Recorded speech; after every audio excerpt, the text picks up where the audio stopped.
আজকে ভেন্ডি দিয়ে একদম নতুন একটা রেসিপি বানাবো, একদম অন্য রকম বানাবো। তিল ভেন্ডি, এটা খেতে অসম্ভব ভালো লাগে। প্রথমে একটা মশলা বানিয়ে নিচ্ছি। একটা ফ্রাইং প্যান গরম করে তাতে জিরা, ধনা, একটা শুকনো লঙ্কা আর কিছুটা চীনাবাদাম ভেজে গুঁড়ো করে রাখবো।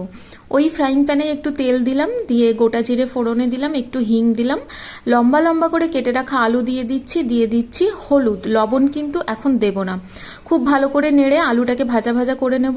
আলুর মতোই ভেন্ডিটাকেও এরকম লম্বা লম্বা করে কেটে দিয়ে দিয়েছি। বেশ কিছুক্ষণ ভাজা ভাজা করে নেব। দুটো চেরা কাঁচা লঙ্কা দিয়ে দেবো, কিছুক্ষণ ঢেকে রাখবো।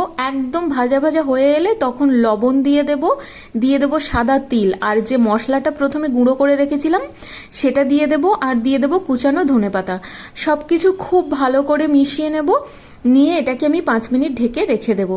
এটা কিন্তু খেতে অসম্ভব ভালো হয়। এটা আপনারা ডাল দিয়েও ভাজার মতো করে খেতে পারেন।